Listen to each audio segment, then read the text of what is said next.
What's up, you guys? It's your girl Sinclair, tuned in today with the Weather Watcher for my first exclusive interview. Here we go. Let's just motherfucking face it. You bitches is basic, and it's time to embrace it. If I want money, I chase it. I don't need to get naked. I was born motivated, and it's the wins that I'm taking. Cause of the moves that I'm making, won't never have me mistaken. Got your speakers shaking and the haters awaken, but you could go cause I'm staying. I'm just saying, where the fuck you from? Where the fuck you from? I've been to too many cities, so I picked my favorite one, and I ain't tripping off none. We did what had to be done. Alright, Sinclair, Weather Watcher, thank you for sitting down with us today. Yes, of course. Thanks for having me. Yeah, definitely. Get into it. So, for those who don't know, who are you, and let them know what you do. Okay, my name is Sinclair, and I am a songwriter, a rapper, and a singer. Sure, definitely. You sing, you write, you rap, all that. Let us know, when did you start? Okay, so when I was a little girl, I'd say like 6 years old, I would always love to sing. And my sister was like a big supporter of my singing because it was back when I didn't really have a voice, but I just knew I liked to sing. So she would play like oldies, or like Alicia Keys and Bruno Mars were like my favorites, and I just listen to them and try to sing like them. But I didn't really see nothing more to it than that, you know. It was kind of just like I like to sing.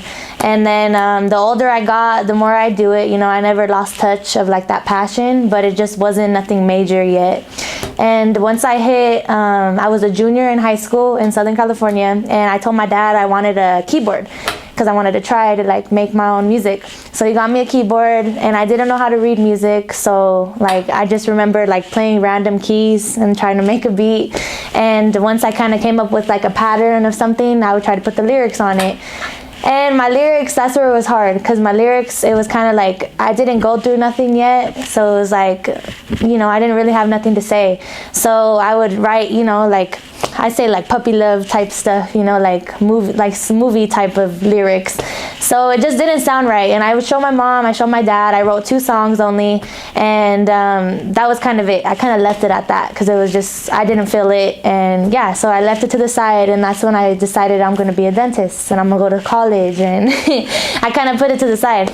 But then I graduated high school. I was supposed to go to college, and that didn't end up going through because my family broke apart at the time. So we moved to Reno. And once we came here, it was like so much that had went wrong out there, and I had a lot to say, but no one to say it to. So I figured, okay, let me try this music thing again. So I played a beat, and I wrote about what happened, like with my family and how it broke up. And I didn't have a lot of confidence in it for a while because it was kind of like just writing like a poem, you know, like you're kind of shy of it. So I wrote my first song, and I just showed my mom. I didn't show my dad because it was about him, but I showed my family, and they loved it, but I was kind of like, I don't know, you know. And then I wrote another song, and that one was more like based on my view of love, but it still had something to do with, you know, what I've seen of love with my parents and how they loved each other for 21 years and it still ended bad, you know. So I was kind of like, it was like a love song, but not really, you know, like the truth of love. And that was my second song, and I showed them, just my family, and they loved it, but I still wasn't at that point where it was like it's good enough to like be heard everywhere. And yeah, I put it to the side after that. I was like, okay, whatever. And that's when I fell in love, had a boyfriend, my first like love, real love. And I was distracted for like 2 years of that, you know. So like I knew I could sing, I knew I loved music, I knew I had it in me, but I didn't believe in it yet. So I put it to the side for 2 years. And then the moment we broke up and that went bad and I had more to say, I tried it again, and I wrote about heartbreak, you know, and getting cheated on and all that. And then that's when I was like feeling the confidence, because I knew like I was putting something out there to say how I feel, like in a cool way that people could relate to. And so I gave it my all after that, because it was like all I had, you know. Mm-hmm. So ever since then, it's been 3 years, and yeah, I've been putting like everything into it and believing into it and just knowing like it is something that I could do. So yeah. So you decided to start pursuing music about 3 years ago. What can you say about where you're from and the time leading up into that, location-wise? Okay, so this is why I was most excited to do this interview, because a lot of people think like, oh, Sinclair from Southern California, because that's what like I represent the most. But there is a lot more to it than that. So I was actually born in Spokane, Washington. My parents originally met in Southern California, but my grandma, my mom's mom, had lived in Spokane, Washington. So when my mom was about to have me, she decided to go have me with my grandma out there. So that's why I was born in a random little city in Washington State. And once I was like okay enough to travel, they went back to Southern California, and we were there till I was like 6 or 7. And then kind of like a lot of things, there's like another whole story to it, but it just wasn't working out for us out there. So my mom decided to get me and my sister and move us to Denver, Colorado with my aunt. She has one family member out there that we went to live with. And we were out there till I was 14, and my dad kind of followed her, and he got his shit together, and we built like, you know, our legacy, I guess. And once we were ready to go back to California, we went, and that's when I was 14, a junior in high school. And I went to Etiwanda High School in Fontana, California. And that was like my favorite spot to be, just because it just felt like home, you know? Like the whole time we were living in Colorado, like it was just because we were getting it together, you know? And we were like, our goal was always to go back though to California. So always in my head, like, yeah, we were stuck there, but I always knew where I needed to be, you know? So once we went back, it was kind of like, yes, like this is where I'm supposed to be, you know? And I went to school for 2 years. I was kind of the quiet one, the shy one, but I went and I just loved every moment of it. And once I graduated high school, I was supposed to go to Chaffee, but it's like a little community college. But things ended up going bad again, and so we came out to Reno, Nevada. Hey, shout out to the BLC. But yeah, we came here because my grandma lived here again at the same time. We kind of just followed her whenever things went bad.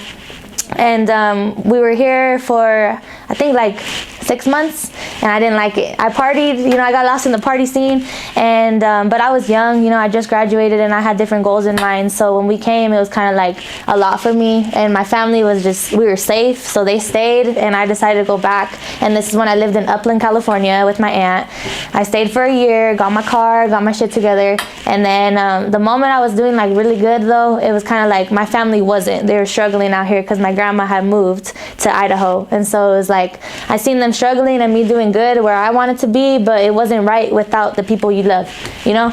So I came here, and it's been 2 years since I moved back, and I got us our place, and I've been like holding it down, doing my dad's part because he's locked up. But it finally came a time where like they're ready to go back, so that's the plan. We're trying to go back out there, and then you know, come where you come from, you go through all this crazy stuff, you figure out what you love about music, life gets in the way, and you find your way back in it organically. What can you say about Sinclair style, starting from, you know, 3 years ago when you decided like this is what I need to do, and how long did it take for you to be like, all right, now I'm taking it serious and I have a vision?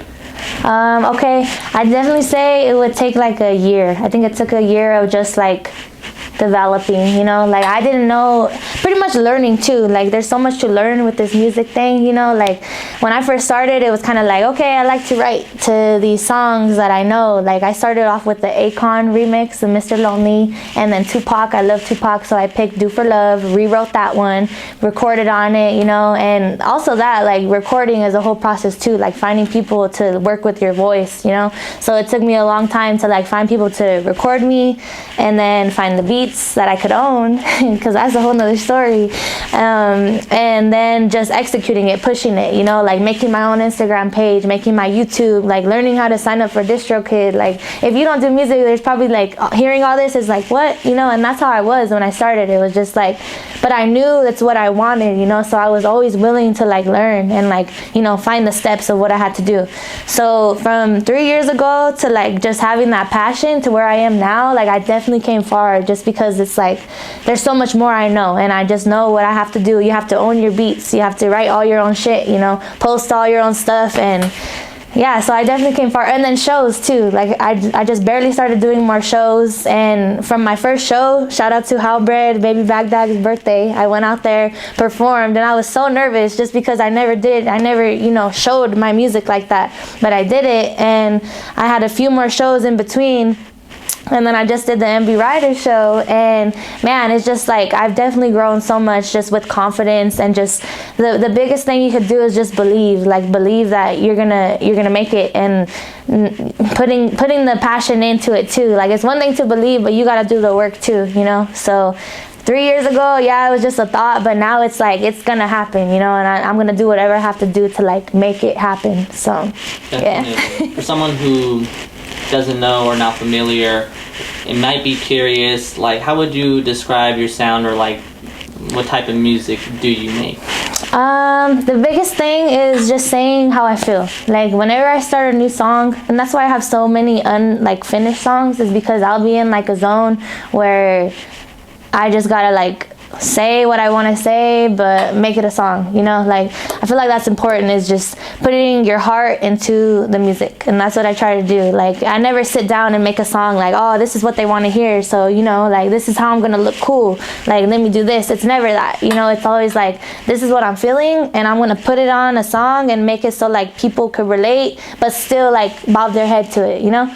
So that's one thing for me, is just real, and that's why when I share people's music, it's like I'll share, you know, show support, but there's some where I'm like, this is real rap, real music, you know, because you could hear like the realness in it, you know, because it's not something you hear through everyone, you know. Like, there's so much people that are famous these days, and it's just like they're all kind of saying the same things in the same style, you know, but it's popular because it's popular.